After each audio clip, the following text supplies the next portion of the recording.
You ruin good things, not because you're broken, not because you're self-destructive, but because your brain has been programmed to protect you from something you don't even realize you're afraid of. Psychologists call this self-sabotage, and most people spend their entire lives never understanding why they do it. You meet someone who treats you well, and you lose interest. You get close to a breakthrough, and suddenly you can't focus. Life starts going smoothly, and you feel anxious, waiting for the other shoe to drop. That's not a flaw in your character. That's a survival mechanism running on outdated software. And once you see how it actually works, it loses its power over you. Let me show you. Number 1, the familiarity principle. Your brain doesn't choose what makes you happy. It chooses what feels familiar, and there is a massive difference. Psychologists discovered something fascinating about human behavior. When given a choice between a known pain and an unknown pleasure, the brain almost always chooses the known pain. Not because you enjoy suffering, because predictability equals safety in the brain's ancient wiring. Think about it. If you grew up in chaos, inconsistent love, emotional unpredictability, people who hurt you and then comforted you, your brain learned a specific equation. Chaos equals normal. Tension equals home. Peace, on the other hand, feels foreign. And to a brain wired for survival, foreign equals dangerous. So when something good enters your life, stability, genuine affection, real success, your nervous system doesn't celebrate. It panics, because this isn't what home felt like. That's not you being broken. That's your brain doing exactly what it was trained to do. It's called the homeostasis principle. Your brain has a set point for emotional intensity. If chaos was your baseline, calm feels threatening. If inconsistency was your normal, consistency feels suspicious. You don't sabotage good things because you hate yourself. You sabotage good things because your brain is trying to return you to the emotional temperature it recognizes as safe. Once you understand that, you stop blaming yourself and start working with the actual mechanism. Self-sabotage doesn't look the same for everyone, but psychologists have identified 3 distinct patterns. See if you recognize yourself. Number 1.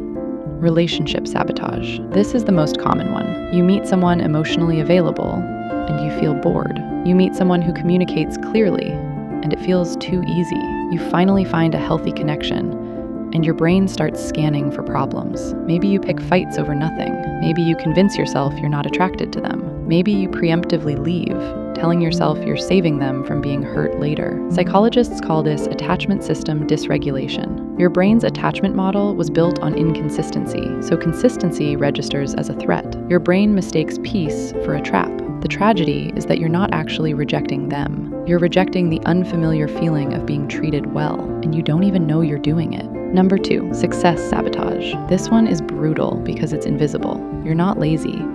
You're not undisciplined. But every time you get close to a breakthrough, the promotion, the creative project, the financial milestone, something in you pulls back.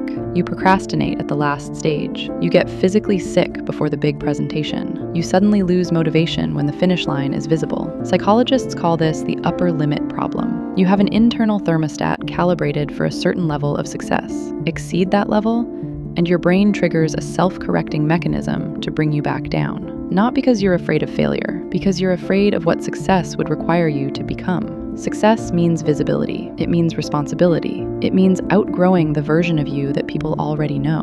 Number 3, emotional discounting. This is the quietest form of sabotage. You achieve something, and within hours, it feels like nothing. You receive a compliment, and you deflect it instantly. You have a good day, and you tell yourself it doesn't count because tomorrow will be worse. Psychologists call this cognitive distortion, specifically discounting the positive. Your brain has a filter that magnifies threats and minimizes rewards. Negativity takes up more neural real estate than positivity.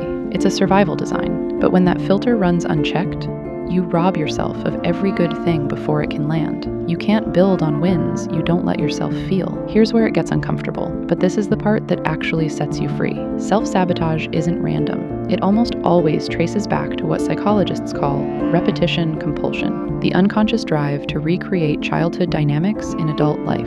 If you felt invisible as a child, you'll choose partners who don't see you. If you had to earn love by performing, you'll build a life where your worth is tied to achievement. If you learned that love and pain go together, you'll find healthy relationships feel boring because there's no pain attached. Your brain isn't sabotaging you, it's recreating a familiar script, because even painful familiarity feels safer than joyful uncertainty. It's called an identity lock. You become the story you were given, not the one you actually chose. The child who had to manage everyone's emotions grows into an adult who can't receive care without feeling guilty. The child who was told they were too much grows into an adult who shrinks themselves before anyone else can. You're not crazy. You're running a childhood operating system. And here's the truth. You can't change what you don't know. Now you know. So how do you actually stop? Number 1, pattern recognition. You can't fix what you can't see. Start noticing the moment before the sabotage. What happens in your body? Tightness in your chest? Restlessness? An urge to run or pick a fight? That sensation is the signal. The sabotage hasn't happened yet. The urge is the doorway. Number 2, name it before you act on it. When you feel the pull to ruin something good, say it out loud or write it down. I am about to sabotage this because peace feels unfamiliar. Naming it strips its power. It moves you from unconscious reaction to conscious observation. Number 3, the discomfort pause. The most important skill is this: sit in the discomfort without acting. When peace feels threatening, don't run. Don't create drama. Just sit there. Let the unfamiliar feeling exist without trying to escape it. The first time you let something good stay good without destroying it, your nervous system will scream. Let it scream. It's not danger. It's just new. Psychologists call this exposure and response prevention. You expose yourself to the trigger, peace, success, genuine love, and you prevent the habitual response. Over time, your brain learns. Safety doesn't have to look like pain anymore. You reprogram the homeostatic set point, not in one day,